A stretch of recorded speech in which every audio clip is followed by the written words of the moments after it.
सबसे पहले गूगल पे जाके आप लोगों को यहाँ पे सर्च करना है जोसा। देखिए मैं यहाँ पे लिख रहा हूँ JOLLSA जोसा। सबसे पहली जो वेबसाइट आप लोगों को नजर आएगी, ये देखिए येलो कलर का, इसे मैंने यहाँ पे क्लिक किया है। 2019 की जो वेबसाइट है हम लोग, तो इसके बाद ऑप्शन आता है हमारा चॉइस लॉकिंग का या फिर चॉइस चूज करने का, आप लोगों को फिलिंग करने का ऑप्शन आता है। सो हाय गाइस, आदर्श हियर। तो आज के इस वीडियो में आप लोगों को जोसा काउंसलिंग की A to Z सारी चीजें बताऊंगा। सकती है एलिजिबिलिटी क्राइटेरिया क्या होती है, हर एक चीज। वीडियो थोड़ी सी लंबी हो सकती है, सकता है कि 15 मिनट का वीडियो बन जाए या फिर 20 मिनट का, लेकिन एक एक पल को, इस वीडियो को अच्छे तरीके से देखना, क्योंकि एक काउंसलिंग की गलती आपकी 2 साल की पूरी मेहनत पूरा वेस्ट कर सकती है। अभी काउंसलिंग स्टार्ट नहीं हुई है, मैं आप लोगों को इंपॉर्टेंट डेट्स भी बता दूंगा कब से काउंसलिंग स्टार्ट होने वाली है। जो डेटा मैं बताऊंगा वो मैंने अपने भाई की पिछले साल जो काउंसलिंग की थी उसके हिसाब से मैं आप लोगों को बताऊंगा। तो सेम टू सेम उसी तरीके की काउंसलिंग आप लोगों की भी होने वाली है, तो ध्यान से एक एक करके सुनना। एक और बात यार, मेरी एप्लीकेशन है JEE AB 360, जिसमें आप लोग कॉलेज प्रिडिक्ट करते हो। बहुत सारे बच्चों को मैंने देखा, मुझे पता है कि वो नॉर्मल बच्चे तो नहीं होंगे, वो ट्रॉलर्स थे। वो ट्रॉलर्स आके मुझे एक ही बात बोल रहे हैं, क्योंकि उनको रेटिंग गिरानी है एप्लीकेशन की, क्योंकि वो देख रहे हैं यार कि फ्री ऑफ कॉस्ट सारी चीजें प्रोवाइड हो रही है, तो ये कैसे हो रहा है। उनमें जो डेटा दी गई है वो डेटा ऑफिशियल डेटा नहीं है। तो यार मैं आप लोगों को बताना चाहूंगा, जो भी आप लोगों को एप्लीकेशन पे डेटा बताई जा रही है वो ऑफिशियल जोसा काउंसलिंग की जो डेटा आती है आफ्टर 7th राउंड और आफ्टर CACB राउंड, वही डेटा है। कुछ भी गलती नहीं है, 100% करेक्ट। सर अभी हम लोग जोसा काउंसलिंग की पूरी डिटेल में बात करेंगे। इसके बाद मैं आप लोगों को इंपॉर्टेंट डेट्स बताने वाला हूं, और इंपॉर्टेंट डेट्स के बाद आप लोगों को मैं एक एक चीज करके चॉइस फिल करके बताऊंगा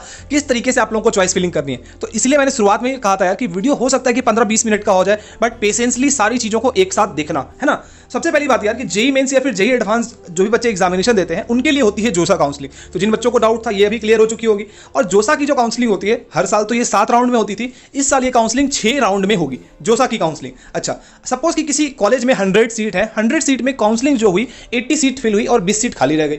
उन खाली सीटों में फिर होती है हमारी CSAB काउंसलिंग। तो जो खाली सीटें बचेंगी उनके लिए होगा आपका CSAB काउंसलिंग। तो जोसा काउंसलिंग पहले खत्म होगी, सीट बचेगी, फिर होगी हमारी CSAB काउंसलिंग। तो टोटल हो जाएगा हमारा 6 राउंड हो गया जोसा का और 2 राउंड हो गया हमारा CSAB का। तो टोटल 8 राउंड में हमारी काउंसलिंग होगी। ठीक है, ठीक है। अच्छा, दूसरी बात ये कि जोसा काउंसलिंग जो होती है यार, वो आपकी IIT के लिए होती है, NIT के लिए होती है, IIIT के लिए होती है और GFTI के लिए होती है। लेकिन जो हमारी जो CSAB काउंसलिंग होती है वो सिर्फ और सिर्फ NIT, IIIT और GFTI के लिए होती है। एक और बात आता है कि भैया मैंने JEE मेंस दिया, मेरी कट ऑफ क्लियर नहीं हुई, तो क्या मैं पार्टिसिपेट कर सकता हूँ? नहीं, JEE मेंस में आपका कट ऑफ क्लियर होगा यार, तभी आप पार्टिसिपेट कर पाओगे काउंसलिंग में। अगर आपकी कट ऑफ क्लियर नहीं हुई है तो आप पार्टिसिपेट नहीं कर पाओगे।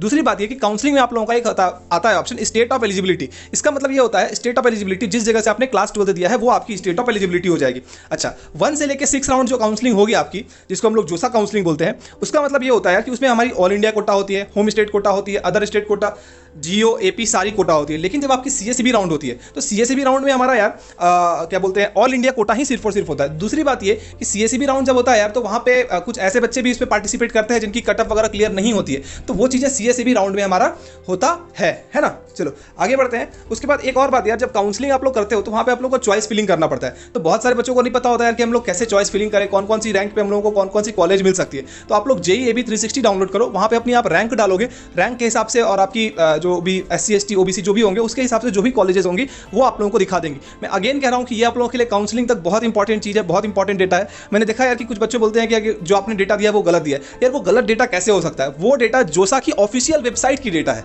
तो वो 100% सही है। आपको उस रैंक पे कोई कॉलेज नहीं दिख रही है तो इसका मतलब ये है कि आपकी रैंक पीछे है, ना कि डेटा गलत है। डेटा 100% उसमें सही है। ठीक है। अच्छा, अब यहाँ पे यार कुछ मैंने प्रोसेस बताया कि किस तरीके से हमारा सीट फिल वगैरह होता है। सपोज अगर आपने JEE मेंस का एग्जामिनेशन दिया, JEE एडवांस का एग्जामिनेशन दिया, JEE मेंस में आपकी 22,000 रैंक आ गई और JEE एडवांस में आपकी सपोज 12,000 रैंक आई, तो आपको जब आप लोग काउंसलिंग करोगे यार, तो काउंसलिंग में आपको, अगर आपने JEE एडवांस क्लियर किया होगा तो आपको IT की ऑप्शन दिखेगी। अगर आपने JEE एडवांस क्लियर नहीं किया होगा, सिर्फ और सिर्फ JEE मेंस क्लियर किया है, इन दैट केस आपको सिर्फ और सिर्फ NIT की ऑप्शन दिखेगी। ठीक है। अच्छा, आपने सब सारे जो भी ऑप्शन है आपने एक लाइन से सबको चॉइस फिल कर दिया, तो सबसे नीचे से वो कॉलेज को सेलेक्ट करना स्टार्ट करेगा। सपोज जैसे कि मैंने यहाँ पे 4 कॉलेज लिखा है, NIT Durgapur, NIT Patna, IIIT Bhagalpur और IIT BHU, तो वो सबसे नीचे से कॉलेज सेलेक्ट करना स्टार्ट करेगा। ठीक है। सपोज कि पहली राउंड ऑफ काउंसलिंग हुई, पहली राउंड ऑफ काउंसलिंग में आपको IIT BHU मिल गया, तो अब अगले राउंड ऑफ जो काउंसलिंग होगी वो IIT BHU या फिर उससे ऊपर वाले कॉलेज आपको मिल सकता है। ठीक है। लेकिन फॉर एग्जाम्पल सबसे पहली राउंड ऑफ काउंसलिंग हुई और आपको यहाँ पे NIT दुर्गापुर मिल गया, तो NIT दुर्गापुर अगर आपको पहली राउंड ऑफ काउंसलिंग में मिल गया तो इससे नीचे फिर नहीं आ सकता है। मतलब इससे नीचे की कॉलेज आपने डाली है, suppose NIT Patna, IIIT Bhagalpur, तो ये आपको नहीं मिल सकता है। तो इस वजह से चॉइस फिलिंग आप लोग अच्छे से करिएगा, और मैं आगे चल के आप लोगों को चॉइस फिलिंग के ऊपर डिटेल में वीडियो बनाऊंगा ही, तो आप लोग चिंता मत करो। अभी बस एक डेमो आप लोगों को बता रहा हूं, है ना। एक बात ध्यान रहे यार, अभी मैं आप लोगों को इंपॉर्टेंट डेट्स और चॉइस फिलिंग बताने वाला हूँ, तो थोड़ा सा वेट करना, सब्र करना। सीट जो होती है यार, सीट हम लोगों के ऐसे दो पार्ट में डिवाइड की जाती है, जेंडर न्यूट्रल और फीमेल ओनली। जेंडर न्यूट्रल मतलब मेल के लिए वो सीटें होती है, और फीमेल न्यूट्रल मतलब फीमेल ओनली मतलब कि गर्ल्स के लिए वो सीटें, एक्स्ट्रा सीट्स आजकल जो है पिछले 2-3 सालों में लाई गई हैं NITs IITs में, ठीक है। तो इससे जब जैसे फीमेल ओनली जो सीट होती है उससे बॉयज़ की जो सीट है उससे कोई फर्क नहीं पड़ता। ऐसा नहीं कि बॉयज़ के लिए सीट घटा दिया गया, नंबर ऑफ सीट्स को सिर्फ इंक्रीज कर दिया गया है ना। अच्छा, दूसरी बात ये कि आप लोगों को वहाँ पे से कि जनरल हो, OBC हो, SC हो, ST हो, OBC, PWD, EWS जो भी हो, आप लोगों को वहाँ पे उसकी सर्टिफिकेट जमा करनी पड़ेगी। आप सपोज जनरल हो, आपने OBC भर दिया गलती से, सपोज आपने गलती से OBC भर दिया, अगर आप वहाँ पे चाहोगे कि चेंज हो जाए तो चेंज हो जाएगा, लेकिन अगर आप अडिग रह जाओगे कि नहीं भाई मैं OBC हूँ, आप गलत सर्टिफिकेट दिखाओगे, इन दैट केस आपका सीट जो है वो कैंसिल हो सकता है। तो इन सारी चीज़ों से बच के रहे। अच्छा भैया, प्रोसेस बताइए कि प्रोसेस क्या होता है। प्रोसेस होता है यार, सबसे पहले आप लोगों को फॉर्म फिल करना पड़ेगा। फॉर्म फिल करने के बाद आपको चॉइस फिल करना पड़ेगा। चॉइस फिल करने के बाद आपको चॉइस लॉक का ऑप्शन आएगा, चॉइस लॉक कीजिएगा। उसके बाद आपको सीट एलोकेशन दी जाएगी, सपोज कि पहली राउंड ऑफ कट ऑफ आई, second round of cut off आई, उसके हिसाब से आपको कौन सी कॉलेज मिलेगी। तब आप लोगों के पास 2-3 ऑप्शन आता है, एक्सेप्ट, फ्लोट, स्लाइड, सारी चीज़ों का। तो आप लोगों के पास 4 ऑप्शन बेसिकली आता है कि आप एक्सेप्ट करके फ्रीज करना चाहते हैं, या फिर फ्लोट करना चाहते हैं, स्लाइड करना चाहते हैं, या फिर ऐसा भी हो सकता है कि आपको कोई भी सीट नहीं मिली। सपोज अगर आपको एक्सेप्ट करके फ्रीज करना, मतलब जो कॉलेज मिली उसे आप लोग लेना है, तो एक्सेप्ट एंड फ्रीज का मतलब ये होता है कि आपको सीट मिली और आप उसी कॉलेज में लेना चाहते हो। सपोज आपको IIT बॉम्बे में CSE मिली पहले राउंड में, आप चाहते हो कि मैं ले लूँ, तो एक्सेप्ट एंड फ्रीज कर दिया। दूसरा होता है फ्लोट। फ्लोट का मतलब ये होता है आपको सीट मिली तो सही है, बट आप नेक्स्ट राउंड में देखना चाहते हो। सपोज आपको IIT BHU में फार्मास्यूटिकल मिल गया, लेकिन आप चाहते हो कि नहीं यार मेरे इस रैंक पे मुझे कोई और कुछ कॉलेज मिलना चाहिए, तो आप फ्लोट कर देते हो, तो आपको दूसरे कॉलेज मिलने की चांसेस होती है। तीसरा होता है स्लाइड। स्लाइड का मतलब ये होता है कि सपोज आपको NIT दुर्गापुर में केमिकल इंजीनियरिंग मिल गया फॉर एग्जांपल, तो आप चाहते हो कि मैं NIT दुर्गापुर में ही रहूं, लेकिन NIT दुर्गापुर में मुझे कोई और ब्रांच मिलना चाहिए, तो उसको हम लोग कहते हैं स्लाइड। और दूसरा होता है नो सीट एलोकेट। अगर आपको सीट एलोकेट नहीं हुआ है तो अगले सीट के लिए, अगले राउंड ऑफ काउंसलिंग के लिए वेट कीजिए, है ना।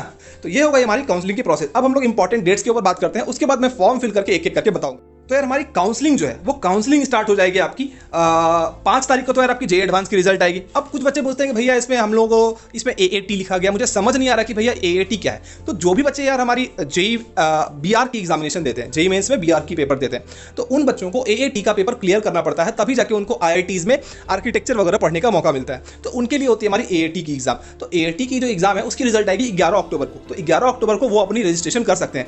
आप लोग जो बच्चे JEE advance, JEE Mains, normally BTech करना चाहते हैं, वो अपनी रजिस्ट्रेशन 6 तारीख से स्टार्ट कर सकते हैं, ठीक है। 6 तारीख को रजिस्ट्रेशन करें और 15 तारीख को आपकी रजिस्ट्रेशन स्टार्ट हो जाएगी और चॉइस फिलिंग, लॉकिंग वगैरह सब कुछ खत्म हो जाएगा।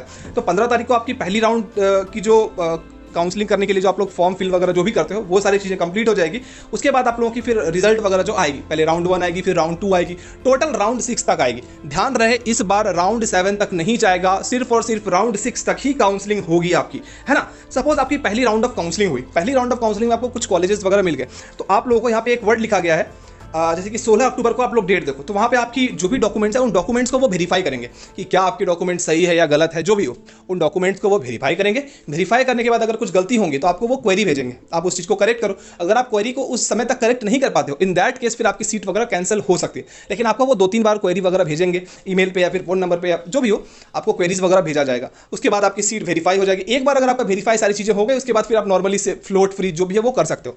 राउंड 6 तक जाएं, जो कॉलेजेस मिलना है मिलेगा, अगर नहीं मिलेगा तो फिर आप लोग CSAB राउंड में जा सकते हो। तो ये इंपॉर्टेंट डेट्स है, मैं ज़्यादा डिटेल में इसके ऐसा लग रहा है। इससे पहले क्या होता था, सपोज अगर आपकी पहली राउंड ऑफ काउंसलिंग हुई, उसमें आपको कोई कॉलेज वगैरह मिला, जो भी हो, तो आप लोगों को फिजिकली वेरीफाई करना पड़ता था जाके, सपोज किसी जगह पे दिल्ली जाके, पटना जाके, या फिर कहीं पे भी झारखंड जाके, किसी भी जगह आपको वेरीफाई करना पड़ता था। बट शायद इस बार जो पहली राउंड ऑफ काउंसलिंग या फिर सेकंड राउंड ऑफ काउंसलिंग जो भी होगी, तो वो आप लोगों की ऑनलाइन ही होगी। और लास्ट में सपोज अगर आपकी कोई भी एक कॉलेज एलोकेट हो जाती है, तो 6th राउंड के बाद आप लोगों को जाके वो सारी चीज़ें फिजिकली वेरीफाई वगैरह करना पड़ेगा, ठीक है। चलो अब हम लोग जाते हैं और देखते हैं कि किस तरीके से हम लोग को फॉर्म फिल करना है, नहीं फिल करना है, कौन सी ऑफिशियल वेबसाइट है। लेकिन ये प्रीवियस ईयर की सबसे पहले गूगल पे जाके आप लोगों को यहाँ पे सर्च करना है जोसा।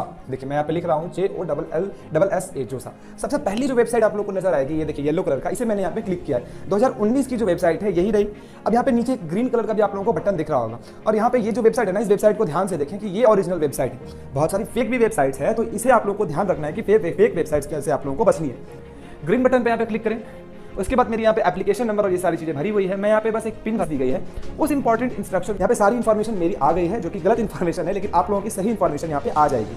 अब इसमें 3 चीज़ें आप लोगों को बदलने का मौका मिलेगा, ठीक है, जैसे कि जेंडर, नेशनलिटी और स्टेट ऑफ एलिजिबिलिटी। ये 3 चीज़ें आप लोगों को यहाँ पे बदलने का मौका दिया गया है। और नीचे यहाँ पे आप लोगों को रेड कलर का बटन जो टिमटिमाता हुआ दिख रहा है, इसे आप लोगों को अंत में क्या करना है, क्लिक कर देना है, ठीक है।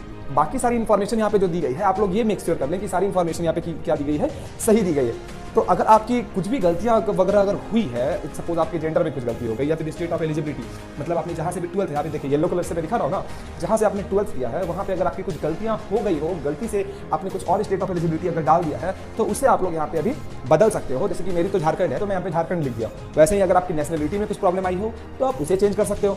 अगर आपकी जेंडर में कुछ प्रॉब्लम हो, अगर आप फीमेल हो और आपने अगर मेल कर लिया है, तो उसे भी आप लोग यहाँ पे आके बदल सकते हो। इसके बाद आपको कभी भी चेंज करने का मौका नहीं मिलेगा जाना है। जैसा ही प्रोसीड करेंगे, एक बार आप लोगों के लिए कंफर्मेशन आएगा कि सारी इंफॉर्मेशन क्या सच में सही है।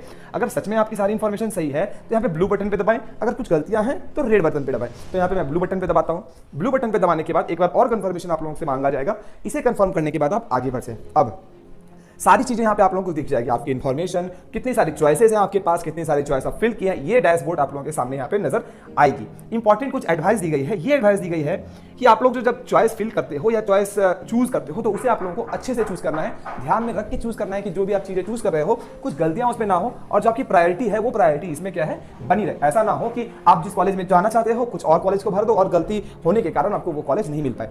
तो इसमें मुझे यहाँ पे नंबर ऑफ चॉइसेस दी गई है। मतलब इसमें मैंने सिर्फ ये किया है कि मैंने दिखाया है कि जेईई मेंस मैंने दिया है, तो मुझे यहाँ पे 420 410 जो आप लोग नंबर ऑफ चॉइसेस यहाँ पे देख सकते हो कि मुझे मिल गई है। अगर किसी की जेईई एडवांस भी क्वालिफाई होगी तो यहाँ पे उसके लिए आईआईटी की भी जो ऑप्शंस है वो भी ऑप्शंस यहाँ पे उसे देखने को मिल जाएंगे। मेरे यहाँ पे बस 400 ऑप्शंस हैं, आपके लिए और भी ऑप्शंस, मतलब आईआईटी में जितनी सीटें हैं और आईआईटी से जो और भी कॉलेजेस, कुछ एक दो कॉलेजेस हैं वो मिलते हैं, वो भी आप लोगों को यहाँ पे देखने को मिल जाएंगे। यहाँ पे आप लोग देख सकते हैं कि नंबर ऑफ ऑप्शंस जो है यहाँ पे मिल जा रहा है देखने को। तो ये ऑप्शंस में से कौन कौन से ऑप्शन है आप लोग यहाँ पे अच्छे से देख लो कि कौन से कॉलेज। आगे बढ़ते हैं हम लोग। तो इसके बाद ऑप्शन आता है हमारा चॉइस लॉकिंग का, या फिर चॉइस चूज करने का आप लोगों को फिलिंग करने का ऑप्शन आता है। तो यहाँ पे डिफरेंट ऑप्शंस आप लोगों को यहाँ पे देखने को मिल जाते हैं। ऊपर में चॉइस फिलिंग हो गई, अरेंज फिल चॉइसेस हो गया, मतलब जो चॉइसेस आपने फिल की उसे अरेंज कीजिए, या फिर चॉइस इंटरचेंज आ जाती है, चॉइस रीचेंज आ जाती है। ये सारी ऑप्शंस, बहुत सारे ऑप्शंस आप लोगों को यहाँ पे देखने को मिल जाते हैं।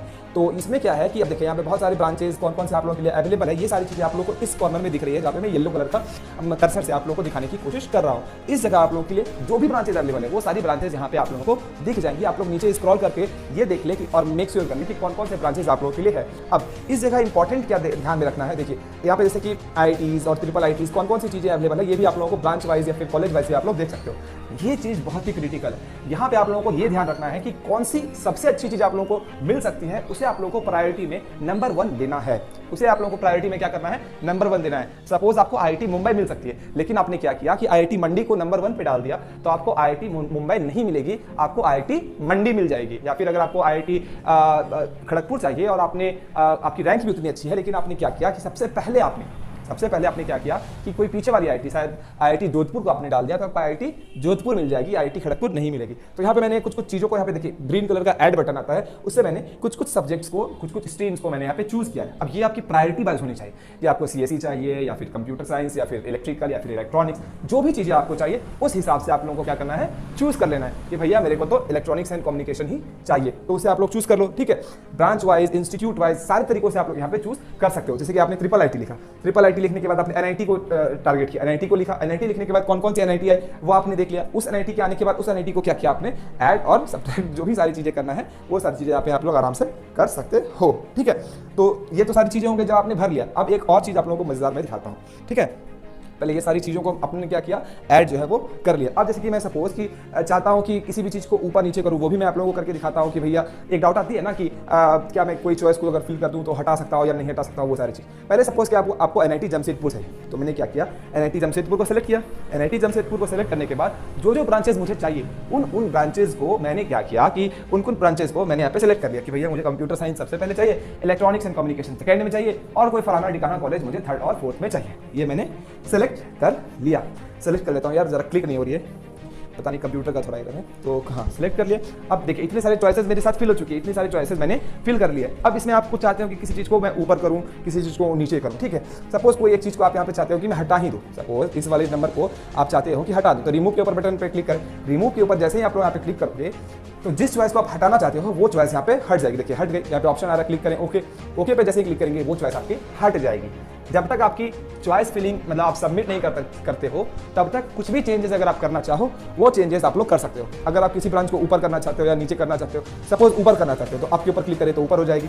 अगर आप कोई भी एक ब्रांच है जिसको आप लोग नीचे करना चाहते हो, ठीक है, जैसे कि यहाँ पे मालविया इंस्टीट्यूट ऑफ जयपुर है और इलाहाबाद है, इसमें आप लोग इसे डाउन करना चाहते हो तो डाउन के ऊपर क्लिक करें, हो जाए यार डाउन।